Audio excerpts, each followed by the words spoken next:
Welcome to Thought for April the 2nd.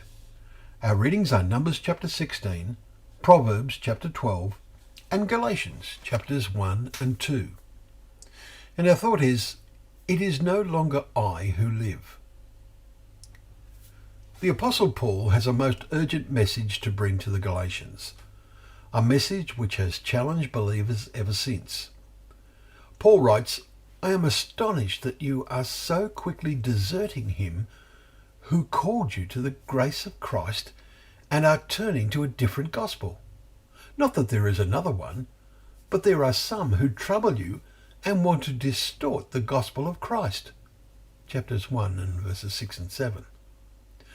Paul is emphatic as to how important it is that the original gospel is maintained. He adds, even if we or an angel from heaven should preach to you a gospel contrary to the one we preach to you, let him be accursed. Verse 8.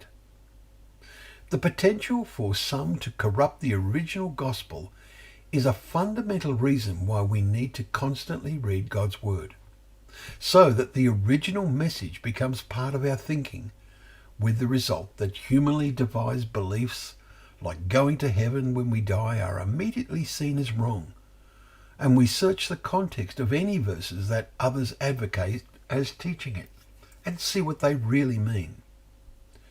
Why do some turn away from that which is true? There is an interesting example in the chapter we read in Numbers chapter 16, which tells us how some of the Levites challenged the leadership of Moses.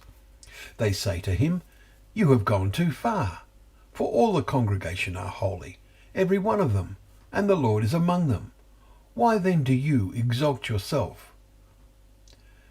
Their complaint is, "You have not brought us into a land flowing with milk and honey, nor given us inheritance of fields and vineyards," we read in verse 14.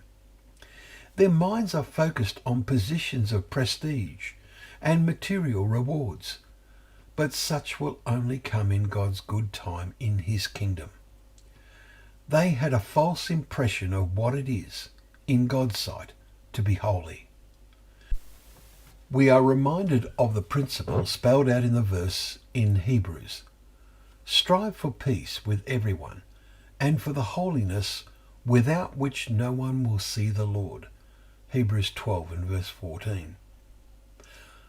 Turning to Galatians again, there is one key verse that we do well to memorize, for it sums up both Paul's and Moses' attitude to things divine.